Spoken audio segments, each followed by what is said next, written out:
top, that's 1, not 2 or 3. This real life, baby, don't make believe. I just make it look easy like ABC. I'm on it 24/7, 25, 8. I just pick up the pace, pick up the pace, pick up the pace, pick up the pace, pick up the pace. We are calling Chris Deacock, president of Greta.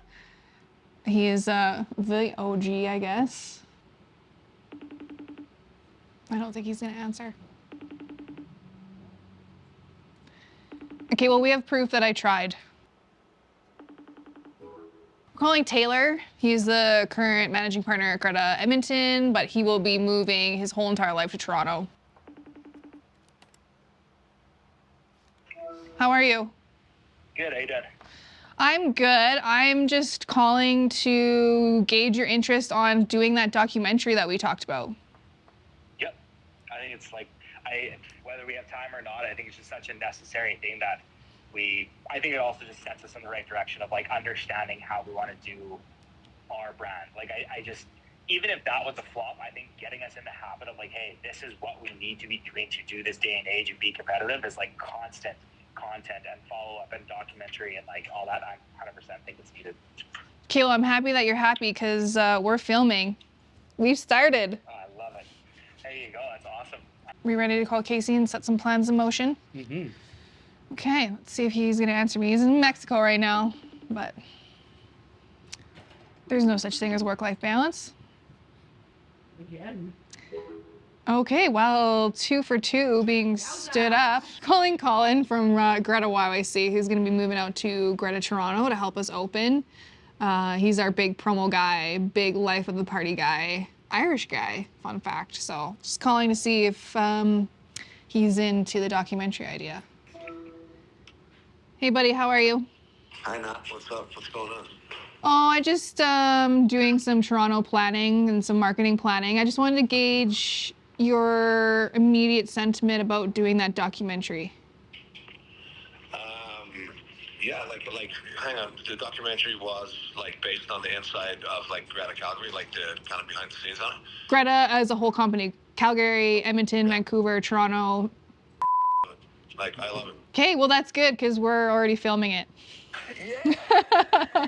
So get ready to have a camera in your face at all times. And a mic on my, I love it. Yeah. I love it. No. Well, we're happy you're happy and we're happy you're on board. I'll let you go. I know you got something to do, but thank you for the chat. Kay's in! We about to change the game. We out here taking names. Let our voices rise. Let them reach the sky. Let's go! Fun facts with the way Alberta was way back in 2017, 2018 would be that minimum wage had just gone up and we were going, oh, we're not going to open another bar in Alberta for a long time, if ever again. And then one day Chris is like, oh, I'm going to go look at a space in Calgary that was a former bar. I'm like, well, what are you looking at the space for? And he's like, well, what about an arcade bar? What do you think about an arcade bar? I'm like, yeah, I really haven't been to a lot of arcade bars. But I knew that they were popping up. And so, hey, let's go check the space house. Didn't know if it was going to turn into anything. And, truly within like 3-4 weeks of that first day of checking out the space, we were halfway down the road on concept and ideation. And we kind of had built out like the guts of a concept. The only thing that was left to figure out was basically a name. Less than a year from the idea coming to the table to where we ended up with Greta opening, I think, November 9th, 2018, I believe, was our opening day. Yeah, I mean, this is the calm before the storm of Greta Calgary. Flagship location. I bet you nobody's seen Calgary like calm like this before, but this is how it is. I mean, it's just a beautiful, beautiful, calm space. And then, we open and it's not so much that way, but yeah, it's been just a super pleasure being a part of this whole organization and sort of growing with the brand. David Brunning, art, shout out to David Brunning. Honestly, the style that he brought to the flagship location sort of lives throughout all the locations now, so.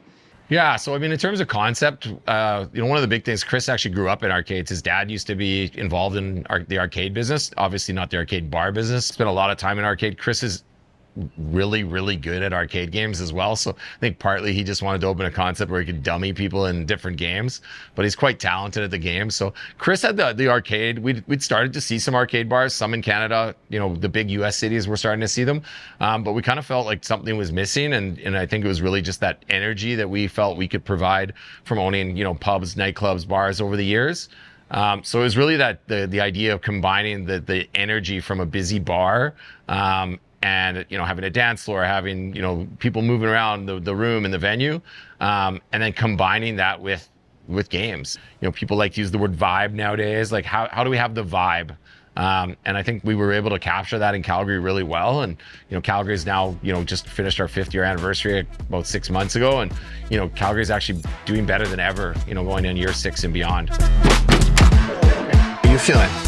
You got a countdown on for Toronto? I am completely saying certain things just because he's here, just so you guys know. He doesn't care at all, is what he's saying. He's only asking if I'm doing okay. The camera needs to hear that Casey cares about me moving across the country. I'm not talking about that. Yeah. No, I was more referring to like a little bit of a lead-in that they can use about Toronto, so we can talk about Toronto. Yeah. It's a learning. That's for How many sure. days you got? Oh yeah. You guys aren't like that? No, I'm like. Are you like that? Just in the sense, I don't think she has a countdown. She just has a looming fear that she can feel and just fear. grows bigger and bigger as she gets there. The anxiety stresses, but for the most part, I mean, just shopping for houses. Is she nonstop. coming out? No, we had talked about it, but my mom wasn't available to babysit the kids. She might do like a solo trip after, but we're just trying to like go through prices and what makes sense, location, drive, like just trying to factor in that because it's obviously 5 people plus a dog. For me, for today, for objectives, obviously just our regular one-on-one. And then I want to get the whole food program thing lined out. Anything you have from the last 11 days that you want to go over. And then honestly for yours, it's just more just like touching base, go over, you know, the last couple of days. I'll obviously just figure high level how you're doing and everything. Greta has been just, you know, a huge demand on everyone's time opening Toronto and flying across the country, obviously, you know, at least twice a month. And that's even going to increase for me now. And then we also had this crazy idea to slide in opening a beautiful new restaurant right next to Greta Calgary called Salt and Brick. We had this idea to do that right in the middle of all this other stuff. So, you know, at the time we were like, oh, we got a window to open this other beautiful new restaurant, and it's gonna be plug and play, and we're gonna open it. It's gonna be great, and it's not gonna be a lot of work for any of us, and it's a lot of work for all of us. It's a beautiful restaurant, very proud to own it, and there's little things that you'll see maybe in Greta Toronto that are, you know, that we have a cocktail in our speakeasy Charlie's that I'm like, oh, how could we do that cocktail on the Greta Toronto list? And, you know, our famous Brussels sprouts dish, like how could we recreate that and make it street food and get it on the menu out there? But I think that's the number one thing I've learned over the years is definitely it's all about the team and it's all about your people and putting the right people in place so that you can grow your businesses. And you can't grow your businesses without having great people. And, you know, I'm blessed to have those, whether that's Colin or Taylor or Cade, all these guys who are moving their lives to be in Toronto and making all these, you know, huge changes to make this brand grow. And, you know, obviously I do that on my own side as well, but recognize that there's a lot of sacrifices that go into growing a brand across a country, especially a country as big as Canada. I still think it's definitely the right thing to do to have your family come out at the start. Right? So like Brianna and I kind of landed, I was like, if there was a network of people here, which that's the difference for Phil probably in Saskatoon is he has some family and some ability, but Brie, like that's where it came the first and was like, I don't have anybody really supporting us here in terms of her parents coming over or anything. So it's just like, what does it matter if I'm alone in Edmonton or alone in Toronto? At least in Toronto, there's an option that you'll be around.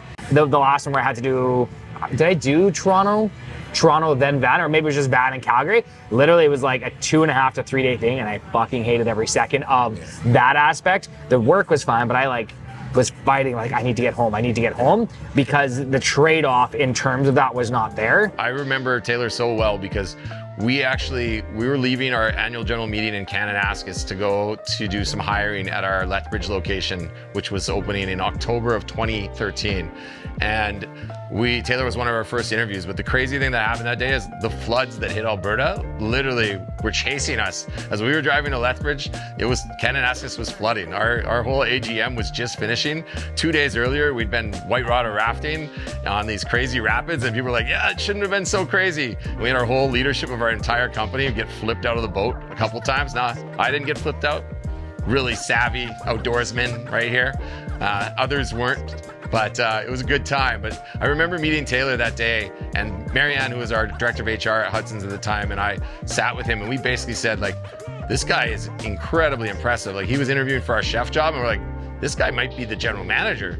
And then we dug in and learned that he was 22, 23 years old at the time. And he had run a Tony Roma's. He had been a kitchen manager since he was 16 years old. He was just so well spoken. So you could tell how hardworking he was. He was already madly in love with Brianne, his partner, who's, they now have 2 beautiful kids. And yeah, Taylor was just like this guy who we were just like, oh my God, this guy is going to be the corporate chef for our company one day. Obviously, lots changed over the years. Taylor started moving to the front of house with the goal of opening Hudson's on 109th Street, which became Greta on 109th Street. Every step of the way, Taylor just exceeds expectations. He's basically been my right-hand person on the Greta side for the last couple of years. And he's just been this amazing presence. And the day he reached out to say, hey, like, Brianne and I are interested in going to Toronto, like, that was such a huge lift off my shoulders, knowing, having someone that's been with us that we can trust and rely on, that not only would be moving to Toronto, but also like moving their family. Like, that commitment to move to Toronto, for at least 3 years is kind of what we've talked about. It's just a massive commitment.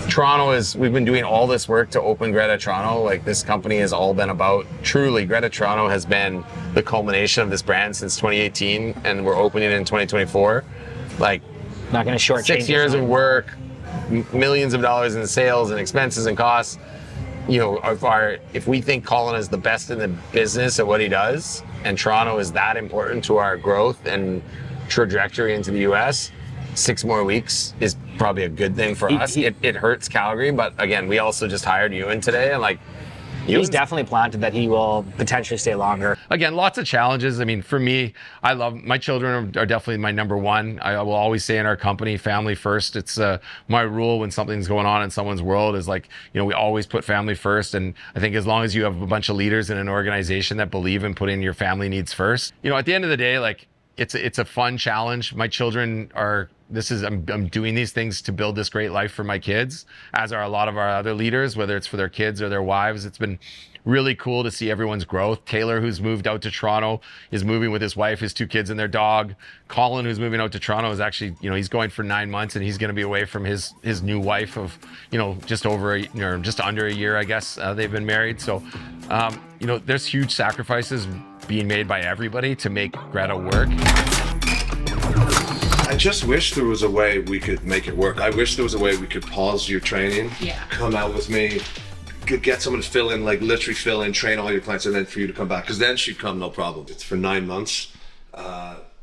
You're really busy for the first 3. I'm really busy for the first 3. We said when we got back from Vancouver, we would not do long distance again. We're not doing that. That was hard. It put a lot of strain on us. But here we are again, all for the love of Greta. So Colin Madigan came on my radar late 2012. He was running Original Joe's in Avenida. I was running Hudson Shaughnessy at the time. And I was hearing great things from my buddy Court, who was actually Colin's boss at the time and was moving to Lethbridge, Medicine Hat to work. And Colin was potentially going to be a free agent when this happened. Him and I hit it off pretty good as friends right away. We grew to be really close, and he very protective of me and me protective of him. He did leave us to our number one competitor for a while. He moved to Halifax to run a bar in Halifax. He really grew as a leader and as a business person when he was out there. So fast forward a couple years later, Greta Calgary had opened and was doing really well. And I was like, I think you'd be a great fit. So he was living in Edmonton at the time working with that other company, and I convinced him to come back to Calgary. He joined the Greta Calgary team with the plan of him helping open Edmonton, and he moved into this role where he opens all of our locations for us. He's just recently got a new title of Director of Hospitality, Canada Day birthday, and also a cancer. So like myself, one of the biggest hearts out of everyone I know, always so thoughtful. Uncle Colin to my kids. And yeah, in the last couple years, met Jess. They got married. They've had some crazy stuff going on in their life. So for him to move across the country for 9 months is a massive sacrifice for both him and Jess. We're really close with everybody. Like I vent to Taylor, I vent to Casey, I vent to Colin, and we kind of just help each other out on that friend level. Because honestly, like if you don't have an outlet, it's dangerous. And sometimes Evan, my partner, who I love and is the most supportive person, sometimes he doesn't get it that I'm bitching about a marketing thing, or I'm bitching about like a cocktail wasn't right. Like sometimes it sounds stupid, so it's nice to talk to somebody who actually gets you know, the anxiety of hospitality. If anybody has worked in hospitality, they'll know like the nightmares that you have when you go to sleep of like just the shit that's got to get done. So yeah, it's been a bumpy ride, but I think, you know, we're all in this together and we're gonna freaking kill it. It's just gonna be a long journey getting to that stage of celebration, I think. We all have the end goal in mind, and that was to be nationwide and be the you know, the busiest and most preeminent arcade bar in Canada, if not North America. And you know, the Toronto Open is a massive checkmark to a big set of goal lists for Chris and myself and the rest of the team. So obviously we started with Greta Calgary in 2018, huge success right from day one, like blew our minds, and now that's what we chase every time we open a new location. 2019 we took the Hudson's location just off Jasper Ave there, and we flipped it into a Greta. And right near the end of COVID, we were starting to see a light at the end of the tunnel, and Chris signed a deal in Vancouver to open in Gastown. So we opened our Gastown location literally about 5 or 6 weeks after the restrictions were all starting to get lifted. So we were the first new spot that opened in Vancouver. And, you know, Greta Vancouver has been, you know, the leader in our company when it comes to revenue. A busy spot, even though we're one block off the main drag. But yeah, we love Gastown. It's an awesome location for us. You know, through this whole time that we talked about, that timeline, Chris has always been, the eye on the prize was Toronto. You know, when we started this brand, it was like, do we think this is a brand that can succeed in Toronto? And we always believed it could. So Chris has been looking in Toronto, in particular on King West, within about a 5-block ratio for years. And Chris has sent me numerous spaces. We've had our heart broken a couple times. One day, one of the spaces Chris had talked to our realtor about and had talked to the landlord previously about it, where the landlord wasn't interested in a hospitality concept there. You know, one day, one phone call turned into a positive, and then that trickled down. And, you know, a couple months later, Chris was signing a lease on the roof, drinking a beer, smoking a cigar with the landlord. And, you know, Greta Toronto, 590 King West has come about. And it's our oldest building. It's an 1890s building, tons of character. There's even like a secret tunnel under the alley out back. It's a really high character space, which is what we always look for. And I truly couldn't say we could find a better space in Toronto. So we're absolutely stoked about going to Toronto and opening 590 King West on that intersection of King and Portland.